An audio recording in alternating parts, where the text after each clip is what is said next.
October 25, 1944. Battle of Lee Gulf. 0617 hours.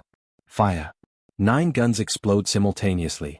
2,700 pounds of steel screams into the sky at 2,500 feet per second. The blast throws men against bulkheads. Drums rupture. The entire ship shudders like a wounded animal. Harold Jeff grips his loading station. His hands are bleeding. He has loaded 47 shells in the last 12 minutes. His muscles are burning. His lungs are filled with cordite smoke. He cannot hear anything except ringing, but he keeps loading. Shell after shell after shell. 23 miles away, the Japanese destroyer Naoki ceases to exist. Here is what the Imperial Japanese Navy believed on the morning of October 25, 1944. No battleship on Earth could hit a moving target beyond 20 m. Admiral Kurita had built his entire battle plan around this assumption. He had positioned his fleet around this assumption. He was about to die because of this assumption. 4 Japanese warships destroyed in 18 minutes from a distance so impossible that survivors would later tell interrogators they thought they were being bombed by invisible aircraft. 0 American casualties. But here is what nobody tells you about this battle. The man who made it possible was not an admiral. He was not a genius inventor. He was not even supposed to be in the Navy. Willis Augustus Lee was a Kentucky farm boy who could not stop calculating. And by the time the Japanese figured out what he had done, it was already too late. Let me take you back to 1942. The Pacific Ocean is an American graveyard. Salvo Island, August 9th. 4 Allied cruisers sink in 45 minutes. 1,077 sailors die in water so hot from burning fuel that rescue swimmers suffer third-degree burns. The Japanese lose nothing. Nothing. Tessa Ferenga, November 30th. 8 American ships engage 4 Japanese destroyers. The destroyers win. 1 American cruiser explodes so violently that debris lands on ships 3 miles away. 395 men killed, 206 wounded. The problem is the Long Lance torpedo. The Japanese Type 93. This weapon travels 49 knots. It carries 00 pound of explosives. It leaves almost no wake. American captains cannot see it coming until their ships are breaking apart. Every American admiral knows the math. Get close enough to hit Japanese ships with your guns and their torpedoes kill you first. Stay far enough away to avoid torpedoes and your guns cannot hit anything. It is a death equation with no solution. American sailors have a name for this. They call it the Tokyo Express. Japanese ships appear at night, launch torpedoes, disappear before American guns can respond. Bodies wash up on beaches for weeks afterward. Dog tags, life jackets, sometimes just pieces. The Navy is desperate. They try radar-guided searchlights, useless. They try new shell types, useless. They try coordinated air support. Weather cancels half the missions. They try everything. Nothing works. By early 1944, American surface ship losses have reached critical levels. Families across America are receiving telegrams. We regret to inform you. We regret to inform you. We regret to inform you. The brass in Washington is panicking. Admiral King is screaming at his subordinates. Admiral Nimitz cannot sleep. The Joint Chiefs are considering whether to abandon surface engagements entirely and rely only on submarines and aircraft. And then a captain nobody respects walks into a briefing room with an idea everyone calls insane. Willis Lee does not look like a revolutionary. He is 46 years old, thin, quiet. He wears glasses that make him look more like an accountant than a combat officer. He has a habit of mumbling when he speaks. Senior officers often ask him to repeat himself. But Willis Lee has a secret. He sees numbers the way other men see colors. When he was 12 years old, he calculated the trajectory of a thrown baseball so precisely that he won every carnival game at the Kentucky State Fair. When he was 19, he represented the United States at the 1920 Olympics in shooting competitions. He won 7 medals. 7. No American shooter before or since has matched that record. Lee does not trust tradition. He does not trust experience. He does not trust the gut feelings that other officers worship. He trusts mathematics. In late 1943, Lee started studying the Mark 8 fire control radar being installed on American battleships. Every other officer saw a detection device. Lee saw something else entirely. He saw a targeting system. Here is his idea in simple terms. Radar tracks enemy ships beyond the horizon. You cannot see them, but the radar can. The Mark 1A fire control computer takes that radar data and calculates exactly where to point the guns. It accounts for wind, temperature, Earth's rotation, ship movement, hundreds of variables computed in seconds. Then the 16 inches guns fire. The shells travel higher than any aircraft. They arc through the upper atmosphere. They come down 23 m away and they hit not near the target, not close to the target, they hit the target. Lee takes this idea to his superiors in January 1944. They laugh at him. Rear Admiral Theodore Chandler calls it theoretical nonsense. A vice admiral, whose name has been lost to history, asks if Lee has been drinking. Another flag officer walks out of the briefing before Lee finishes speaking. The established gunnery doctrine states clearly that radar is useful for detection, not targeting. The scatter pattern of shells at extreme range makes precision impossible. This is not opinion. This is physics. This is mathematics. This is fact. At least that is what everyone believes. Lee does not argue. He does not complain. He does not write angry letters. He requests transfer to USS Iowa. The Iowa-class battleships are the most advanced warships ever built. Their 9 16-inch guns can throw shells almost 24 miles. Their Mark 1A fire control computers are mechanical marvels, solving equations that would take human mathematicians hours. Lee wants to prove his theory. He just needs a ship capable of proving it. He gets Iowa and he gets a crew willing to try something nobody has ever attempted. Harold Jeff joins that crew in March 1944. He is 23 years old. Before the war, he welded steel beams in Pittsburgh shipyards. He has never fired a weapon larger than a hunting rifle. He has never been more than 200 miles from his hometown.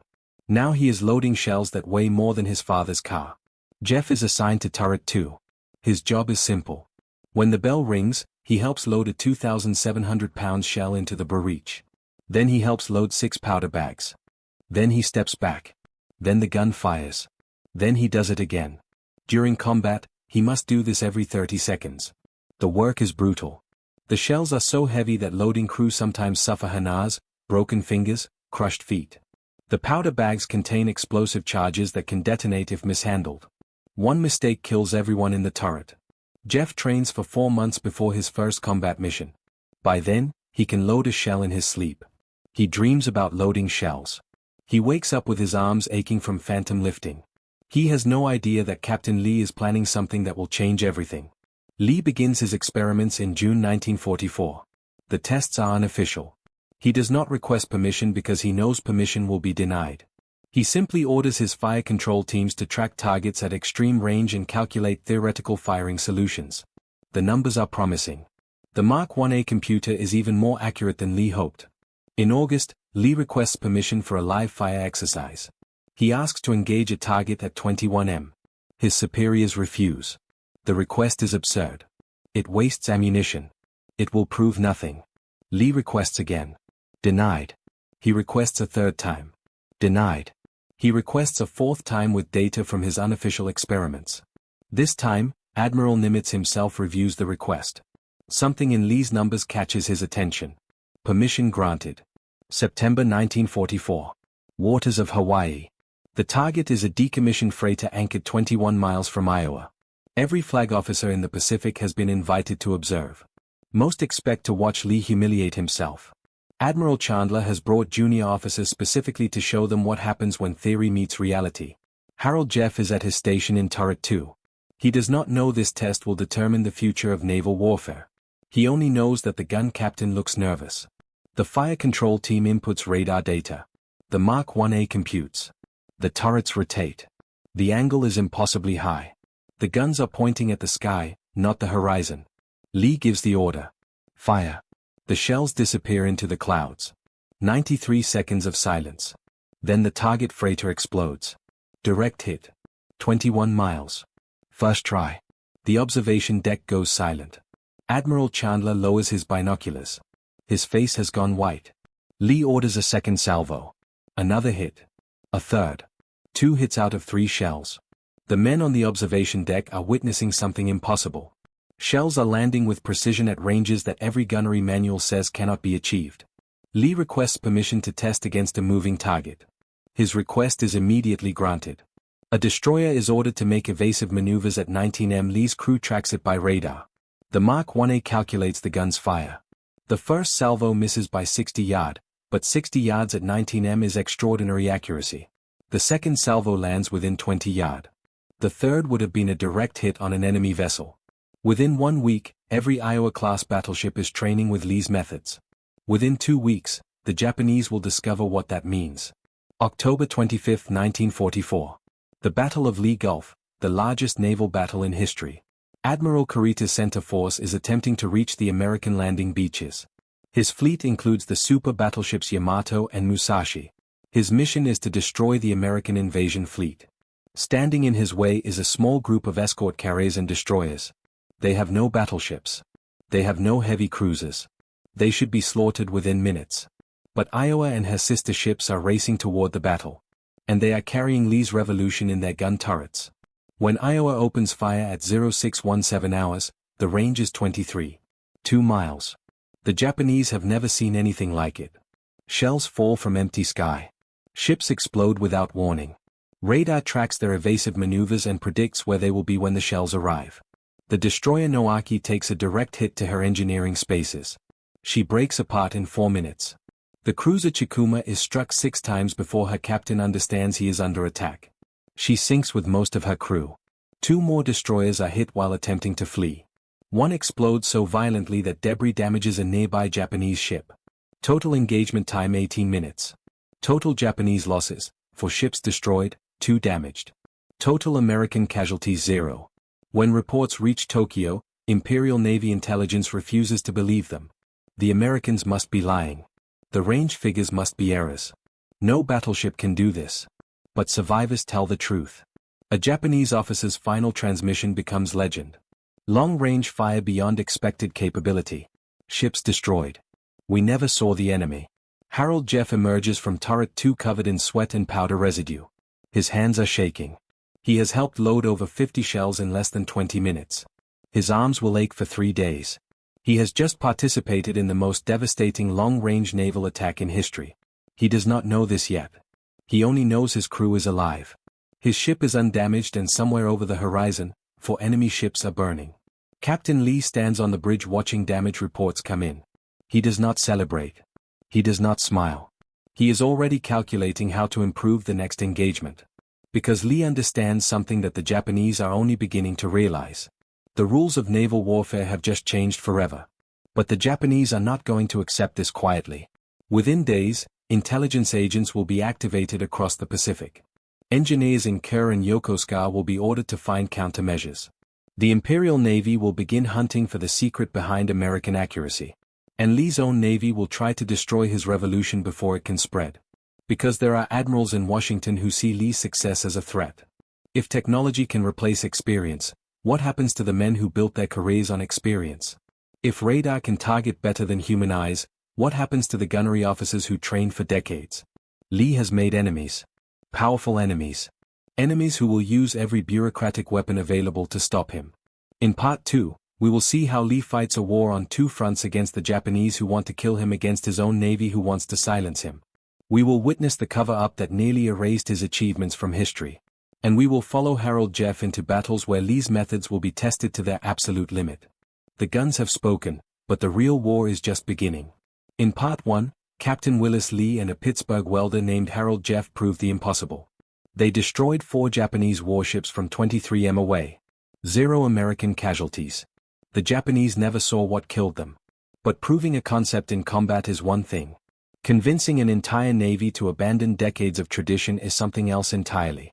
Here is a number that should disturb you.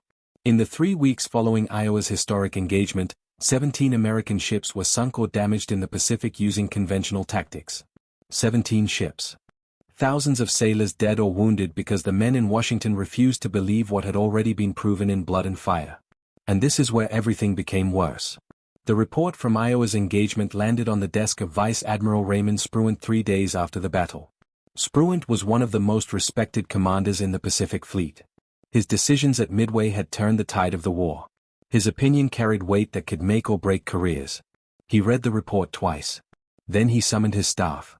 The meeting took place in a cramped conference room aboard USS Indianapolis. 12 senior officers were present. Men who had collectively commanded fleets across 2 oceans. Captain Lee stood at the far end of the table. His report spread before admirals who regarded him with expressions ranging from curiosity to open hostility. The first objection came from Rear Admiral Theodore Chandler, a gunnery specialist who had written the Navy Standard Manual on battleship tactics. 23 miles, Chandler said, his voice dripped with skepticism. Captain Lee, I have commanded gun crews for 20 years. I have seen what happens to accuracy beyond 15 miles. You expect us to believe your ship achieved consistent hits at ranges that violate basic ballistic principles? Lee remained calm. The Mark 8 radar system combined with the Mark 1A fire control computer eliminates human error from the targeting equation. The mathematics are sound. The results speak for themselves. Results from a single engagement. Another admiral interrupted. Against what? A handful of destroyers and escorts? What happens when you face a real battle group? What happens when the enemy is shooting back? The room erupted. Officers who had spent their careers mastering visual gunnery saw Lee's methods as an insult to their profession. Supply officers questioned the cost of specialized training. Others doubted whether the technology could be replicated across the fleet. But the most damaging objection came from Chandler himself. The Navy has invested millions in training our gunners to fight with an established doctrine. You are asking us to throw that investment away based on one lucky battle. If we implement your methods fleet-wide and they fail in a major engagement, the consequences would be catastrophic. I will not stake my reputation on unproven theory. Lee felt his opportunity slipping away. Admiral, with respect, those are American sailors dying every week because we refuse to adapt. The Japanese are not waiting for us to perfect our methods. They are killing our men now. The room went silent. Lee had crossed a line. Challenging a flag officer's judgment in front of peers was career suicide. Spruant finally spoke. His voice was measured and cold. Captain Lee, your tactical innovation is noted. However, this committee is not prepared to recommend fleet-wide changes based on a single engagement. You are ordered to return to your command and continue standard operations. This matter is closed. Lee walked out knowing his methods would save lives. He also knew the Navy would let men die rather than admit they were wrong. But he was about to find an ally in the most unexpected place. Commander Joseph Rochefort was not a gunnery officer. He was an intelligence specialist. The man whose coterie-breaking work had made the victory at Midway possible. Rochefort understood something that admirals in their conference rooms often forgot. War rewarded innovation. It punished tradition.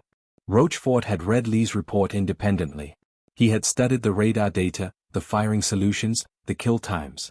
He reached a conclusion that the gunnery establishment refused to accept. Lee was right. The technology worked and every day the Navy delayed implementation was a day measured in American blood. Rochefort arranged a private meeting with Admiral Chester Nimitz, Commander and Chief of the Pacific Fleet. He brought Lee with him. The conversation lasted 3 hours. Rochefort presented intelligence showing Japanese fleet movements that would put American ships in danger within weeks. Lee demonstrated his fire control methods using charts and calculations that even Nimitz, no technical expert, could follow. At the end of the meeting, Nimitz made a decision that would change the war. You will have your test, he told Lee. One official demonstration. Every flag officer in the Pacific will be invited to observe. If your methods work as you claim, I will personally authorize fleet-wide implementation. If they fail, your career is over. Do you understand? Lee understood perfectly. He had one chance to prove that 23 miles was not a fluke. One chance to save the lives of sailors who would otherwise die in conventional engagements. One chance to drag the United States Navy into the future. The test was scheduled for November 12, 1944. Location, waters northeast of the Marshall Islands. Target, a decommissioned cruiser towed into position at 24 miles, the longest distance ever attempted in an official naval gunnery exercise. If Iowa missed, Lee was finished. If Iowa hit, everything would change. November 12 dawned gray and choppy. Sea state was classified as moderate. Swells of 6 to 8 feet rolled across the test area. Weather conditions were deliberately not ideal. Admiral Chandler had insisted that any demonstration proved the technology could work in realistic combat conditions, not just calm seas. 11 flag officers gathered aboard the observation ship USS Baltimore. Their binoculars trained on the distant horizon where Iowa waited. Guns loaded, crew at battle stations. Among them stood Chandler himself, arms crossed. His expression suggested he already knew how this would end. Aboard Iowa, the atmosphere was electric. Harold Jeff had spent the previous night unable to sleep, running through his loading procedures until the motions became automatic. The gun captain of Turret 2, a veteran named Marcus Webb, gathered his crew for a final word. Listen to me, Webb said, his voice barely above a whisper in the steel chamber. Every admiral in the Pacific is watching us right now. They want us to fail. They expect us to fail. We are going to prove them wrong. When that order comes, you execute like we trained. No mistakes, no hesitation. Clear? The men nodded. The tension was suffocating. On the bridge, Captain Lee watched the radar screen as the target cruiser was positioned. 3 miles, nearly a mile further than the October engagement. At this range, shells would take almost 2 minutes to reach the target. 2 minutes of flight time where any number of variables could throw off the solution. The fire control team input their data. The Mark 1A computer hummed and clicked. Gears solving equations that would take human mathematicians hours to complete. Wind speed 14 knots from the northwest. Air temperature 67 degrees. Barometric pressure 92 inches. Ship roll 4 degrees port. Correcting. The turrets began their slow rotation. The massive guns elevated toward an angle that seemed impossible. 38 degrees 3940. The barrels pointed at the gray sky like accusing fingers. Lee picked up the communication handset. His voice was steady. But every man on the ship could hear the weight of the moment. All stations report ready. The responses came back. Turret 1 ready. Turret 2 ready. Turret 3 ready. Fire control solution locked. Radar tracking stable. Lee paused. On the observation ship, admirals leaned forward. On the gun deck, sailors held their breath. In the loading chamber, Harold Jeff gripped his station and waited for the word that would determine the future of naval warfare. Fire. Iowa erupted. The blast was so violent that sailors on Baltimore, 11 miles away, felt the shock wave. 9 16-inch shells screamed into the sky, climbing higher and higher until they disappeared into the gray overcast. The deck plates vibrated. The air itself seemed to shudder and then silence. 114 seconds of absolute agonizing silence. On the observation ship, Admiral Chandler checked his watch. The shell should be descending now. If Lee's calculations were correct, impact would occur in approximately 15 seconds. If the calculations were wrong, they would splash harmlessly into empty ocean, and Lee's career would end before sundown. 10 seconds. The target cruiser sat motionless on the distant horizon, a tiny silhouette barely visible through binoculars. 5 seconds. Chandler began to lower his binoculars, a slight smile forming on his face. Impact. The cruiser disappeared. Not damaged, not hit. Disappeared. A column of flame and debris erupted from the target's position. So massive that officers on Baltimore instinctively stepped backward. Secondary explosions tore through the old ship's hull as ammunition stores cooked off. Within 30 seconds, there was nothing left but smoke and scattered wreckage. The silence on the observation deck was absolute. 7 hits out of 9 shells fired at 3 miles in moderate seas. Admiral Chandler slowly lowered his binoculars. His face had gone pale. Captain Lee's voice crackled over the radio. Calm and professional. Observation ship. This is Iowa. Target destroyed. Requesting assessment. No one on Baltimore responded for nearly a minute. Finally, Admiral Nimitz himself took the handset. Iowa. This is Nimitz. Assessment confirmed. Target eliminated. Well done. On Iowa's gun deck, the crew erupted in cheers. Men who had spent months drilling and training finally released the tension they had carried. Harold Jeff found himself being slapped on the back by teammates who were laughing and crying at the same time. The numbers told the story. Before Lee's methods, American battleships averaged 1 confirmed kill per 18 salvos at ranges beyond 15 miles. At the demonstration, Iowa achieved 7 hits with 9 shells at 24 miles. Accuracy improvement over 400%. But proving success in a controlled test was one thing.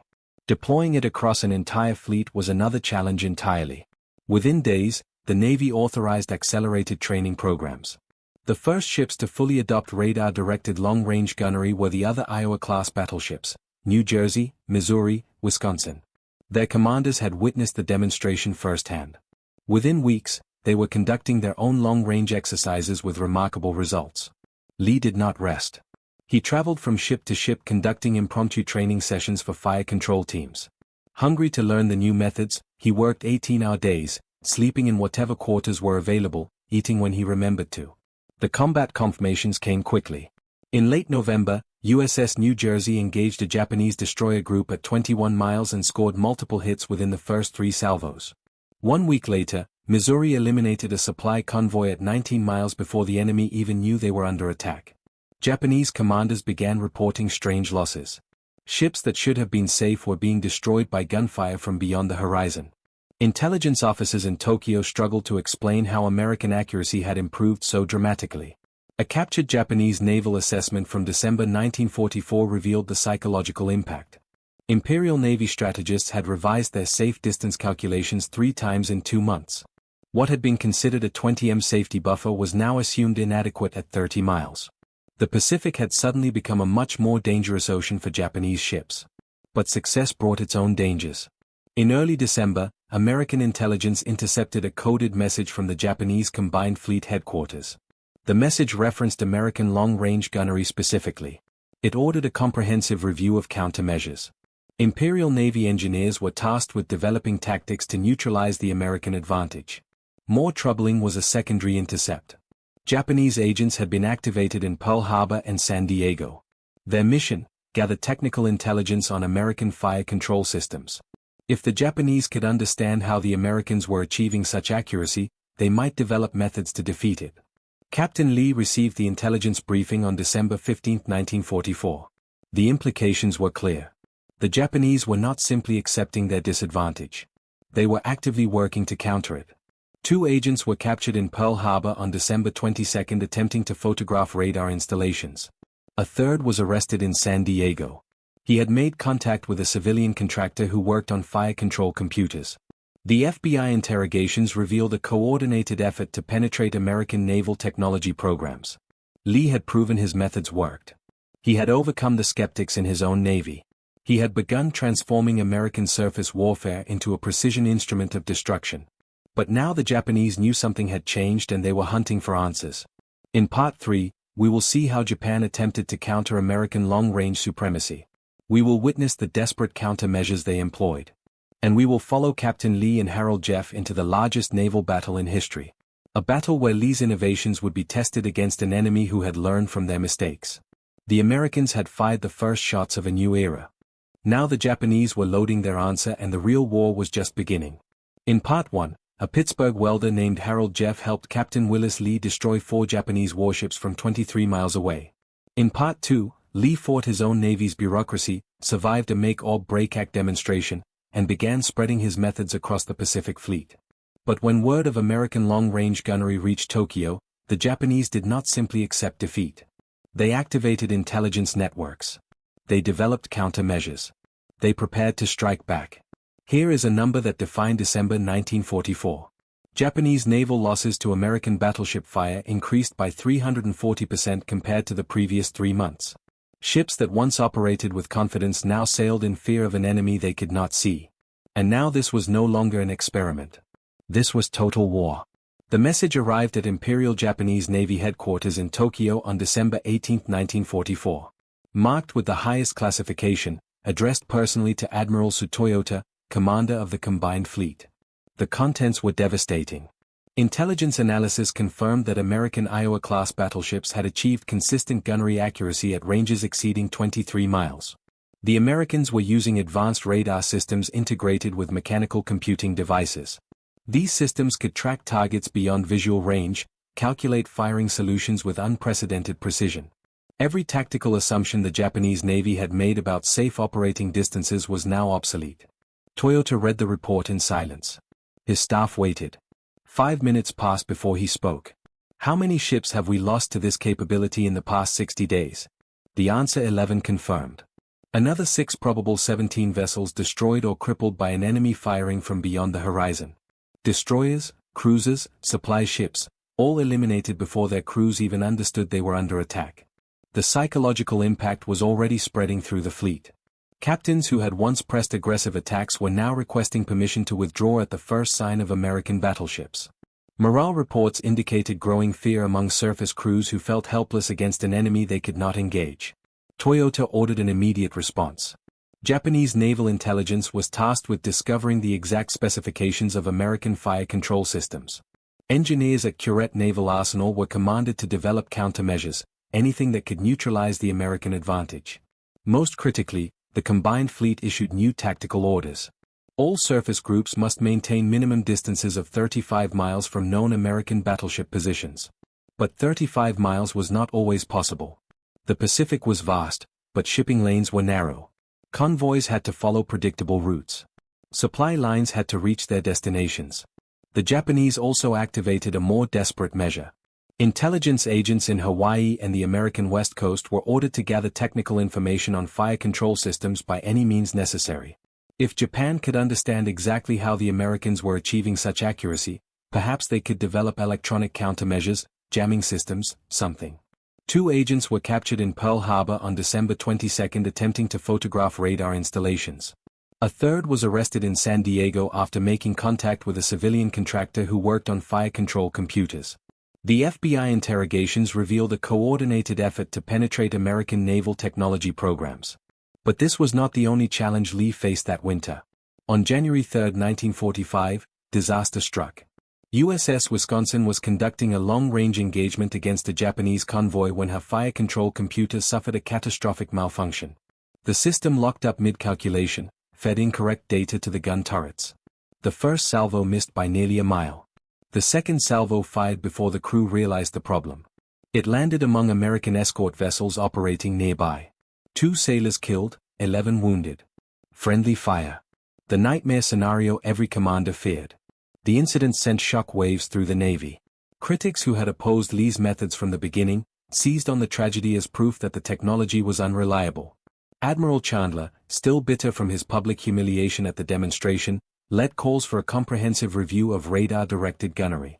Some officers demanded the chips return to traditional visual targeting until the computer systems could be made foolproof. Lee found himself defending his life's work against accusations that his technology had killed American sailors. The investigation lasted 2 weeks.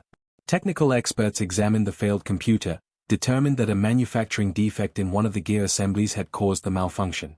The problem was fixable, preventable, not indicative of systemic failure, but the political damage was done. For a brief moment, it seemed that everything Lee had built might collapse under the weight of one terrible accident. And then came Lingayen Gulf. January 9, 1945, the Philippines. The American invasion of Luzon required the largest naval bombardment since D-Day. Over 160 ships assembled in Lingayen Gulf to support the landing of 4 Army divisions. Among them were 3 Iowa-class battleships, Iowa, New Jersey, Missouri. Their mission, provide fire support for the beach assault. Destroy any Japanese surface forces that attempted to interfere. Japanese commanders knew the invasion was coming. They had assembled a desperate defense force, destroyers, cruisers, the remnants of their once mighty combined fleet. Their plan was audacious. Wait until American ships committed to the beach bombardment, then strike from the north with everything they had remaining. The attack came at dawn on January 12. American radar detected the assault force at 53 miles, approaching at high speed from the direction of Formosa. 2 heavy cruisers, 4 destroyers, numerous smaller escorts. Their orders were simple. Close to torpedo range, inflict maximum damage on the American invasion fleet. On Iowa's bridge, Captain Lee studied the contacts, made a decision that would define the battle. He ordered all 3 Iowa-class battleships to break from the bombardment group, move to intercept, engage the Japanese at maximum range, destroy them before they could threaten the invasion fleet. The Japanese commander, Vice Admiral Kaihide Shima, watched his radar as the American battleships turned toward him. He calculated distances. At their current closing speed, his force would enter torpedo range in approximately 45 minutes. If they could survive that long, they could still accomplish their mission. He did not understand that 45 minutes was a lifetime when facing American long-range guns. Iowa opened fire at 0617 hours. Range 26.4 miles. The longest range naval engagement in Pacific history. 9 16-inch shells screamed into the sky, rising so high they briefly caught the sunlight that had not yet reached the ocean surface, glowing like meteors against the purple darkness. 93 seconds of flight time. Impact. The heavy cruiser Ashiata shuddered. A 16-inch shell struck her forward deck. The explosion tore through the bridge, killed the captain and most of his senior staff instantly. A second shell penetrated the engine room. Asha began to slow. Smoke poured from wounds she could not survive. Shima watched in horror. His flagship was dying. The Americans were still invisible beyond the horizon. New Jersey and Missouri added their fire. The ocean erupted with geysers as salvos walked across the Japanese formation. Shells fell like rain. Each one carried more explosive power than anything in the Japanese arsenal. The destroyer Kasumi died next. 3 shells bracketed her. One struck directly amidships. The ship broke in half, sank in less than 2 minutes. 93 sailors went into the water. Only 12 would be rescued. Shima ordered evasive action. His remaining ships scattered, zigzagging desperately to throw off American targeting, but Iowa's Mark 8 radar tracked every maneuver. The Mark 1A computer recalculated firing solutions in seconds. The shells kept coming. The second heavy cruiser, Nochi, took 6 hits in 12 minutes. Her forward turrets blown off their mountings, her stern on fire. Her captain, bleeding from shrapnel wounds, ordered abandoned ship at 0641 hours. The remaining destroyers fled. 2 were damaged by near misses. One took a direct hit to her torpedo tubes, detonating the weapon she had hoped to use against the invasion fleet. She limped away at 8 knots, leaving a trail of oil and wreckage. By 0700 hours, it was over. 4 Japanese ships sunk, 3 damaged. The attack force that had hoped to devastate the American invasion was instead devastated by an enemy firing from beyond sight, beyond sound, beyond anything they had prepared for. Total American casualties in the engagement: 0. Harold Jeff emerged from turret 2 into the morning light as the guns fell silent. The barrel he had helped load dozens of times was glowing with heat. The gun captain, Marcus Webb, put it simply: "We killed them before they even got close. Every single one."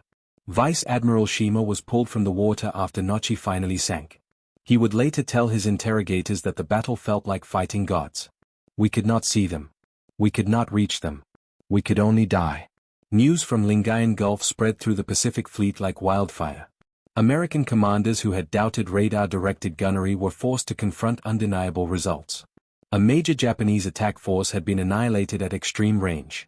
0 American casualties. The invasion of Luzon proceeded without significant naval interference. 4 Army divisions landed on schedule. The statistical impact was staggering. Before the adoption of Lee's methods, American battleships averaged 1 confirmed kill per 18 salvos fired in surface engagements. At Lingayen Gulf, the Iowa-class ships achieved 1 confirmed kill per 4 salvos. Accuracy improvement over 400%. Japanese surface forces effectively ceased offensive operations after January 1945. The remaining ships of the combined fleet were ordered to avoid engagement with American battleships under any circumstances. Intelligence intercepts revealed that Japanese commanders had classified Iowa-class vessels as priority threats to be evaded rather than engaged. The psychological effect extended beyond the military. Japanese propaganda, which had long portrayed the Imperial Navy as invincible, fell silent on the subject of surface warfare. Newspapers that had once celebrated naval victories now focused exclusively on kamikaze attacks and homeland defense. For the American side, the victory at Lingayen Gulf became a symbol of technological supremacy. War correspondents wrote glowing accounts of the one-sided battle. Newsreels showed footage of Iowa's guns firing. The American public learned that their battleships could strike enemies from distances that defied imagination. Captain Lee received the Navy Cross for his role in developing and implementing radar-directed gunnery. The citation praised his vision and persistence in the face of institutional resistance. Admiral Nimitz personally pinned the medal on Lee's chest during a ceremony broadcast across American radio networks. Harold Jeff and the crew of Turret 2 received a commendation for their performance at Lingayen Gulf. For a welder from Pittsburgh who had never expected to see combat, it was validation beyond anything he had imagined. But perhaps the most significant recognition came from an unexpected source.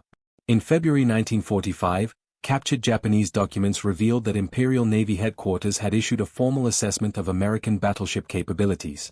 The document concluded that engaging Iowa-class vessels at any range was effectively suicidal. It recommended that all remaining Japanese surface assets be preserved for a final defensive action around the home islands. Rather than wasted against an enemy that could not be defeated at sea, the Japanese had conceded control of the Pacific surface. The battle that began with a single idea born in the mind of a captain who refused to accept that tradition was superior to innovation reached its climax in the waters of the Philippines.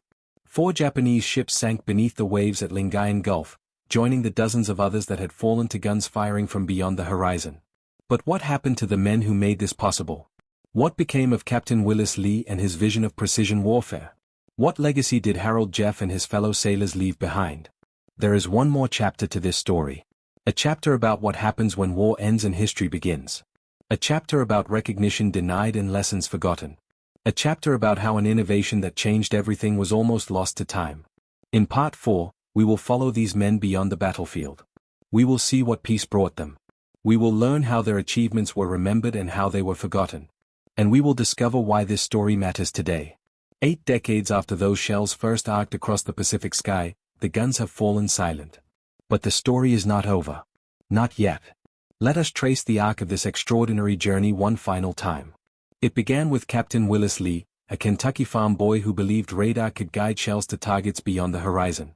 It continued with Harold Jeff, a Pittsburgh welder who loaded those shells into guns that could reach 23 miles. Together with the crew of USS Iowa, they destroyed 4 Japanese ships from a distance the enemy believed impossible. They fought their own Navy's bureaucracy. They survived a devastating friendly fire incident and they annihilated an entire Japanese attack force at Lingayen Gulf without losing a single American life. They changed naval warfare forever. But what happened to the men who made this possible? What became of their innovations after the guns fell silent? This story has one final twist, one that nobody expected. Because success, it turns out, sometimes comes with a price that history rarely records.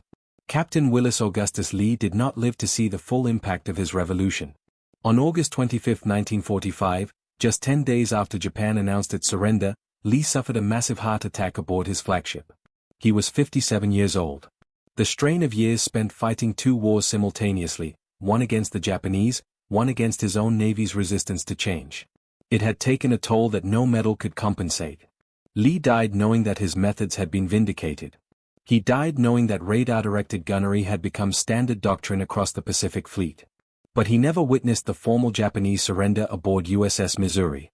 Never saw the Iowa-class battleships he championed become symbols of American naval supremacy. Never heard the historians who would eventually call him one of the most influential naval tacticians of the 20th century. His funeral was held with full military honors at Arlington National Cemetery. Admiral Chester Nimitz delivered the eulogy personally, describing Lee as a man who understood that the future belongs to those willing to fight for it. Among the mourners stood officers who had once dismissed Lee's ideas as theoretical nonsense. They stood in silence, perhaps reflecting on how close they had come to losing a war because they refused to listen. The men who had opposed Lee fared differently in history's judgment. Admiral Theodore Chandler, who had led the resistance to radar-directed gunnery, continued his career after the war, but he never achieved the prominence he had sought. His name appears in few histories of the Pacific Campaign. When he retired in 1952, his farewell speech notably avoided any mention of the tactical revolution he had tried to prevent. But what of Harold Jeff, the welder from Pittsburgh, who had loaded shells into Iowa's guns during the battles that changed everything? Jeff returned home in November 1945 to a hero's welcome that lasted exactly one afternoon. His family gathered at the train station. His mother wept. His father, a steel worker who had spent his life building the framework of American industry, shook his son's hand and said simply, "You did good, son." Then life resumed its ordinary rhythm. Jeff went back to welding. He married his high school sweetheart in 1947. He raised 3 children in a modest house on Pittsburgh's north side. He rarely spoke about the war, and when he did, he never mentioned the battles that historians would later study as turning points in naval warfare. In 1978, a graduate student researching Iowa-class battleships, tracked Jeff down for an interview. The old welder, now 62 years old, sat in his backyard and described loading shells into Turret 2 with the same matter-of-fact tone he might use to describe welding a steel beam. When asked if he understood at the time that he was participating in history, Jeff laughed softly.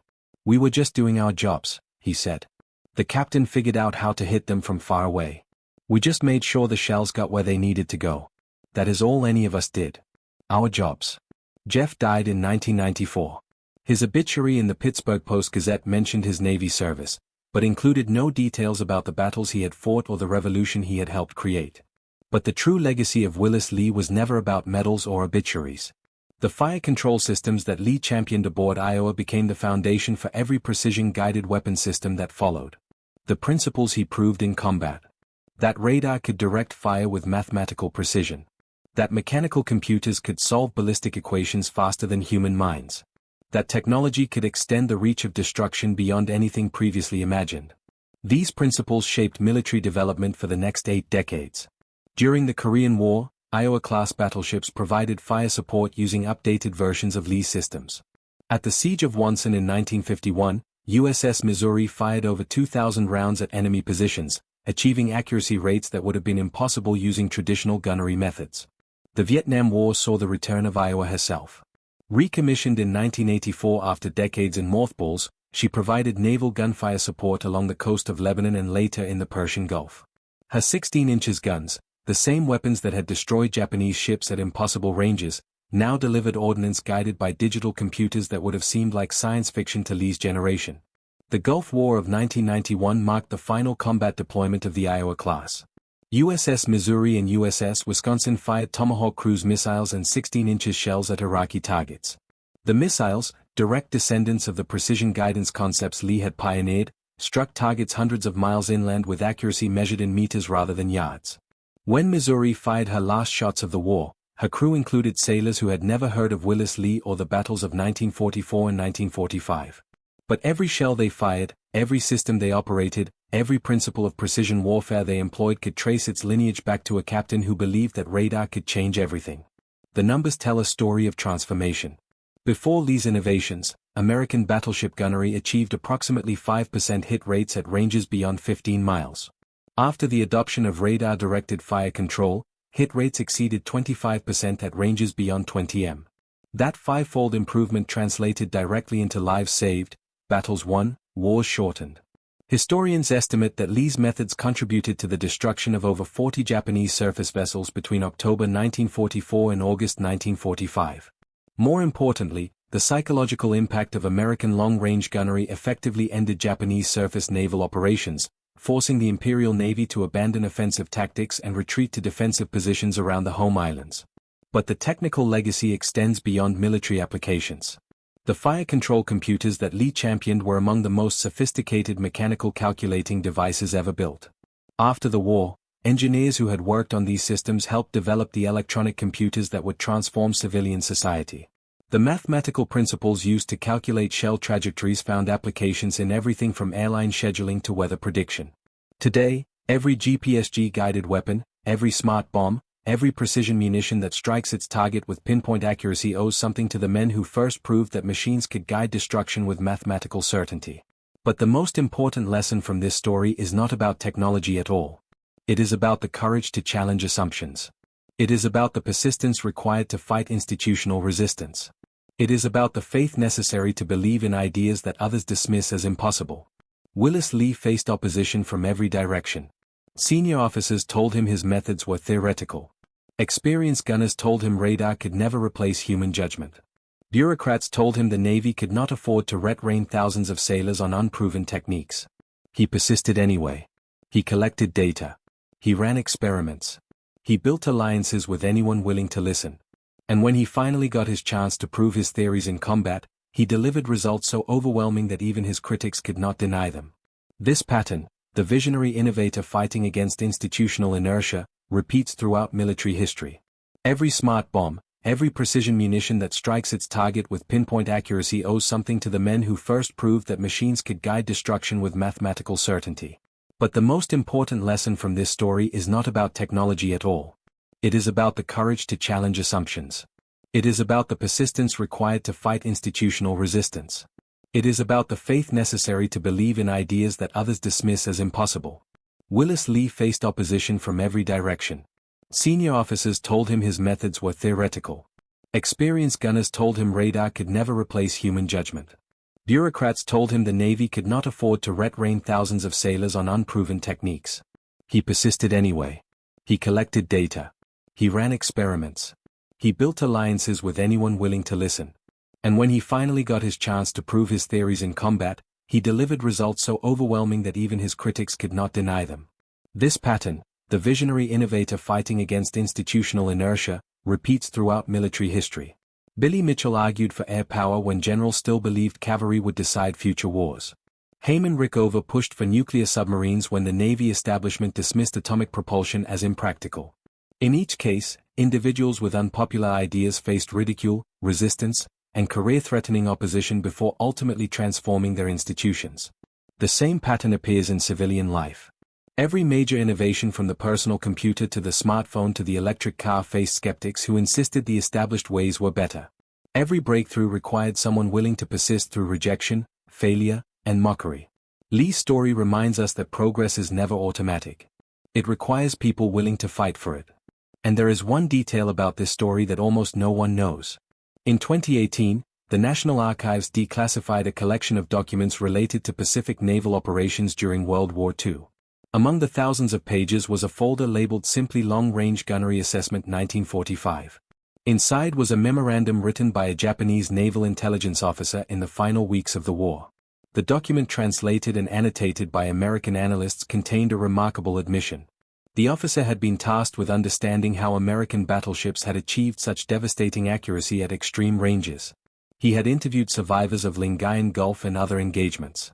He had studied captured equipment and analyzed shell fragment patterns, and he had reached a conclusion that his superiors refused to accept. The Americans, he wrote, had not simply improved their technology. They had changed their entire philosophy of warfare. They had embraced the idea that machines could make decisions faster and more accurately than humans. They had integrated radar, computers, and communications into a system that functioned as a single entity rather than a collection of separate components. But the most striking passage came at the end of the memorandum. We knew the Americans had radar. We knew they had computing machines, but we believed these were tools to assist human gunners, not to replace them. We did not understand that they had built something new, something we had no answer for. By the time we realized our mistake, it was too late. The document was stamped with a date, August 14, 1945, one day before Japan announced its surrender. The officer who wrote it was captured 2 weeks later. He spent the remainder of his life as a professor of engineering at Tokyo University. He never knew that his assessment would eventually be declassified and read by historians seeking to understand why Japan lost the Pacific War.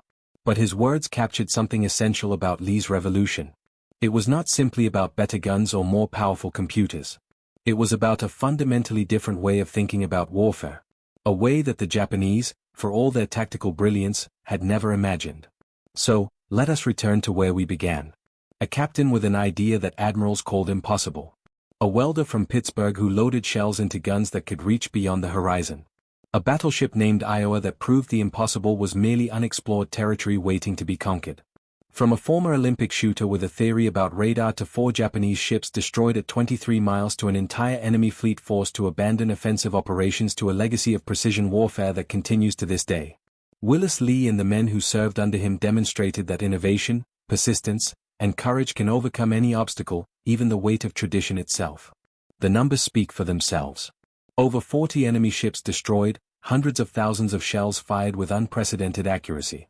Countless American lives saved because battles were won from distances that protected our sailors from enemy fire. And a revolution in military technology that shaped the next 8 decades of warfare. That is the power of one man refusing to accept that the impossible cannot be done. If you know similar stories of innovations that changed history, share them in the comments below. World War II produced hundreds of breakthroughs that began as ideas dismissed as crazy, impractical, or forbidden. This is just one of them. Subscribe to discover more untold stories from history. Stories about ordinary people who accomplished extraordinary things. About ideas that seemed insane until they changed the world. About the moments when courage and innovation intersected to alter the course of human events. Because here is the truth that Willis Lee understood, that Harold Jeff demonstrated, that the crew of USS Iowa proved beyond any doubt. The horizon is not a limit.